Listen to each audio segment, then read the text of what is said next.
Good day, I'm Tinka Avalia together with my group mates Abdullah Saima and Abdul Samad and Abdul Habib, and we are the very last reporter, and our topic is all about applied social psychology in personal relationship, classroom, community, environment, and in university. Let's delve in. Applied social psychology is a branch of psychology that focuses on how social principles can be applied in real-world situations. Ang social principle, ito na yung tumutulong to shape how people communicate, how they form a relationship, make decision, and navigate social situation. Which is ito yung nagpi-play ng crucial role in maintaining order, cohesion, and harmony within a community. Itong applied social psychology from the word itself, applied, meaning ina-apply ito or merong application. So, na-apply ito by using mga psychological theories, mga research methods, and interventions. So, ginagamit ito to address social problems, but not only social problems, but also to improve relationship and enhance well-being in various aspects and settings katulad ng workplace, ng school, and ng communities. So, applied social psychology often involves working with individuals, groups, organization, and communities to understand and address issues katulad ng sinabi ko kanina. At yung mga issues na to, it can be prejudice, discrimination, group dynamics, communication barriers, conflict resolution, and behavior change. So, in short, ang applied social psychology is ginagamit niya yung knowledge ng social psychology to create a positive social change sa mga tao sa mundo. Again, applied social psychology is a branch of social psychology that focuses on how social principles can be applied to the real situation and address issues. Applied social psychology can also play an imperative role in understanding and improving personal relationship. Personal relationship, dito na yung where individuals engage in a series of social exchanges where they give and receive resources. Tulad na lamang ng love, ng support, ng time, and attention. Diba ito naman usually nakukuha at nabibigay natin when we engage with people or when we are in a personal relationship. And meron tayong theory ng social psychology kung saan ma-apply ito sa personal relationship. Tinatawag itong social exchange theory. Social exchange theory, ito na yung nag-help to explain how individuals make decisions about investing in and maintaining relationship based on the perceived outcomes of these relationships. Like the people weigh the costs and benefits in their interaction with others. Like when it comes to benefits and rewards, i-maximize nila ito. And when it comes naman to cost, i-minimize nila ito. And meron tayong mga ways how this theory in social psychology can be applied in personal relationship. First, we have the equity theory. So, dito sa theory na to, it suggests that individuals strive for fairness and balance in their relationship. So, di ba lahat naman ng tao, when nasa isang relationship sila, they seek talaga or strive for fairness and balance. For example, sa isang relationship, yung isang tao is over-benefied or under-benefied compared to the other one, syempre magkakaroon ito ng undesired outcome like resentment, dissatisfaction, or guilt. Kasi di ba, for example, pag isang tao, siya yung parating nakakatanggap, so over-benefied siya, syempre makaka-feel siya ng guilt dahil hindi niya yun kayang ibalik or hindi niya yun nababalik sa partner niya. At pag yung isang tao naman ay yung isang part ng relationship is under-benefied, syempre makaka-feel ito ng dissatisfaction or resentment kasi parang nafe-feel niya na parang siya na lang palagi yung nag-give, wala na siyang nare-receive. So by promoting equity and reciprocity sa isang relationship, it can foster mutual respect, cooperation, and harmony dahil balance na yung natatanggap at nabibigay ng bawat isa, wala nang dissatisfaction or resentment or guilt na nangyayari, which is nakaka-strengthen sa kanilang relationship. Next naman is conflict resolution. So, conflict is a natural lang naman na mangyari sa isang relationship. Like, natural lang na magkaroon kayo ng hindi pagkakaintindihan or ng away. Ang kaibahan lang is how individuals manage and resolve conflict. Kasi 'di ba yung iba, they let the time to heal it. Like kapag merong problema, they pinapalipas na lang nila ito, and kapag lumipas, magiging okay na. But guys, time doesn't heal, time only pass. kapag yung problema hinayaan lang lumipas at hindi pinag-usapan o hindi binigyan ng solusyon, magpapatong-patong ito. Sabi nga nila, conflict can impact the quality and longevity ng isang relationship. Kapag madalas yung away na hindi naman sinusolusyonan, masisira at hindi tatagal yung isang relationship. So, applied social psychology offers technique for conflict resolution katulad na lamang ng compromise o yung pag-agree and pag-settle sa isang conflict. Meron din tayong negotiation and problem-solving strategies. So by addressing conflict in a respectful and collaborative manner, individuals can strengthen their bonds and can navigate the challenges together and malalesen din yung conflict na makaharap nila. Next naman, we have communication skills. So we all know how important yung effective communication in building and maintaining healthy relationship. Like it is one of the many factors or many things, aspects na need mo i-consider talaga when you are in a relationship. The applied social psychology identified the strategy na nakaka-help kapag mayroong communication problem. So included na dito yung active listening. So di ba nating beats the feeling of being heard talaga, na kailangan talaga ng effective communication para magkaroon ng engagement or ng connection sa isa't isa. At meron din tayong non-verbal cues. So, important din ito kasi may mga tao rin na had a hard time in speaking and expressing themselves. Kaya, importante din na i-include dito yung non-verbal cues. Kasi sometimes their action reflect on what they wanted to say. So, by enhancing communication skills, people can express their needs, emotions, and concern more clearly, which is naglilid to stronger communication and strong intimacy sa isang relationship. To understand it better, para maintindihan pa paano i-apply ang social psychology sa personal relationship, let me give you a scenario. So, meron tayong couple, si Akila and Louie. So, Akila and Louie had been in a romantic relationship for years. And Akila, she feels na she invests too much time, effort, and support sa kanilang relationship. And napiperceive niya naman na si Louie hindi siya masyadong nagko-contribute sa kanilang relationship. Like, hindi to masyadong nag-give ng effort and time and support sa kanya.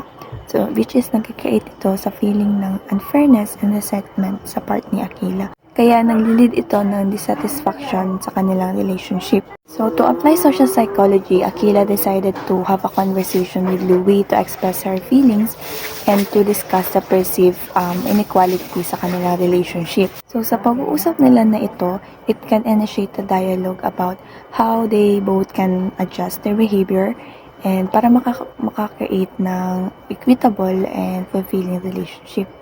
So, by effective communication and promoting reciprocity, now they can cultivate a more harmonious and satisfying relationship built on fairness, cooperation, and mutual respect. So, dito, we can illustrate how understanding social psychology concepts can help individuals to navigate challenges and strengthen their personal relationship. So, that's all for my part. Thank you. Good day everyone, I am Abdullah Samad. Today I'm going to discuss to you how social psychology is utilized in classroom and community settings to address challenges, foster positive relationships, and promote well-being. And applied social psychology integrates theories and methods to solve the real-world problems, making it a vital tool in education and community development. So, in classroom settings, applied social psychology help improve the student outcomes, address conflict, and create an inclusive environment. So, I'll give you some example.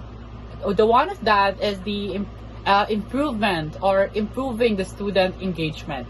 So the teacher can encourage participation by reinforcing positive behaviors and promoting a growth mindset, which emphasize that ability can develop through effort. And next one is addressing the bullying or to address the bullying. The anti-bullying program is used to psychological principles such as the empathy training to reduce peer aggression and foster respect among the student. So when you are in elementary, we're always encounter some students are bullying their classmates because of their physical appearance, because of their gender. So that's how one of the should address. Okay, the next one is the enhancing teacher-student relationship. So in a psychology, I rather inform that equitable feedback and communication technique to strengthen the relationship and reduce bias. So sa mga student, sometimes sa mga student is may nasasabing may sinasabi tayong sip-sip. Sinasabi natin yung kaklase natin ng sip-sip, which is hindi naman totoo dahil nagbibigay siya ng effort, dun sa teacher para magustuhan siya. So that's the enhancing a teacher-student relationship. So the next one is the cultural inclusion. So in inclusivity, curricula that reflect the diverse culture background foster belonging and counteract stereotypes. So sometimes yung di ba for example in sa Cotabato City, yung mga may mga kaklase tayo na hindi tayo full Muslim. May mga kaklase tayo mga terroray, mga part ng mga ethics ba, something like that. So we need to respect their cultural background kasi isa lang man tayo ng pinanggalingan. So okay, let's go to the social psychology in community setting. So in community setting, social psychology is critical in promoting health, resolving conflict, and encouraging collective action. So the first one is the health promotion. So it is a behavioral change campaign leverage social norms and peer influence to encourage healthy behaviors such as smoking, sensation, or exercise. So di ba sa mga community natin may mga ginagawang palaro ang ating mga namumuno doon, like basketball, para maiwasan natin yung pagbibisyo like paninigarilyo at para ma-exercise yung ating katawan. The next one is the conflict resolution. So it is a technique like intergroup dialogues and restorative justice help resolve disputes and promote understanding. So ito yung kumbaga ito yung karaniwang nangyayari sa barangay, nagkakaroon ng misunderstanding. So papasok dito yung conflict resolution. So di ba sa barangay ang ginagawa sa barangay is para ma-solve yung problema or yung conflict is pinag-uusapan nila ito. So that's an example of conflict resolution. Sinosolve nila yung conflict. The next one, or the third one, is the community development. So it is encouraging collective efficacy of where the community member feel empowered to work together, build stronger and more cohesive communities. So in community development, ito yung pagtutulungan ng bawat member ng community, or not just a member ng community, I'm not talking about the member of barangay, but us, a member of community na nagtutulungan para mapaganda nila yung kanilang place or comunidad. Okay, the last one, I think, yeah, this is the last one, the environmental sustainability. So in a social psychology tools, such as nudges and social modeling inspire environmental responsible behavior like recycling and energy conservation. So in environmental sustainability, yun yung parang yung lahat yung mga bote bakal good ginagawa natin, ni-recycle natin para mapakinabangan natin para hindi siya masabi na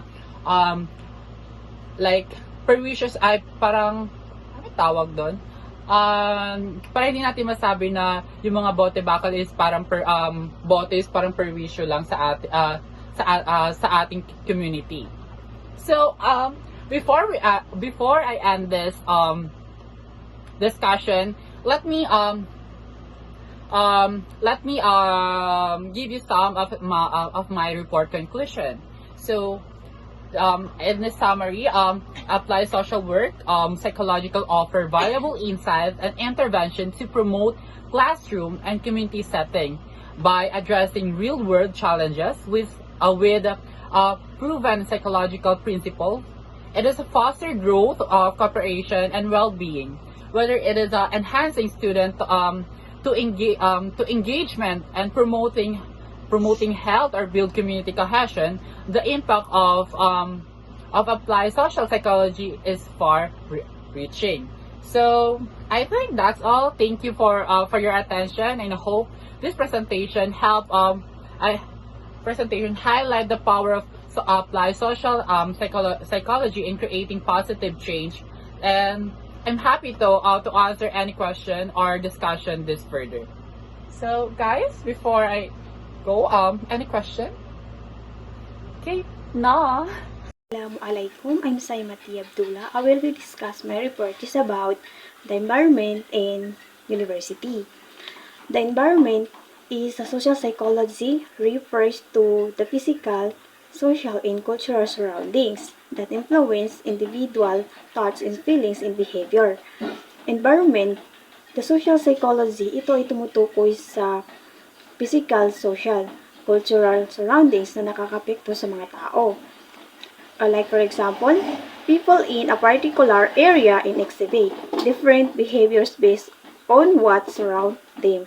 It can be social norms, group, or even the physical aspect of place, such as urban or rural settings. How people interact with their environment is an important part of social psychology. The university context in social psychology typically refers to the role that educational settings, like universities or colleges, play shaping individual social behavior.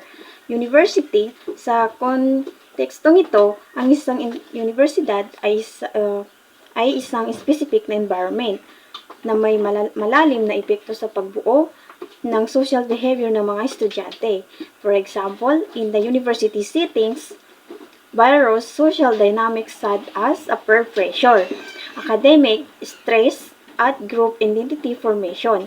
Ang nakikita, ang mga estudyante ay nahuhubog sa kanilang mga interaction sa iba, as well as by the norms and expectation of the university culture. Ang mga universidad ay maaaring maging lugar ng social influence and identity development para sa mga kabataan. That's all my part.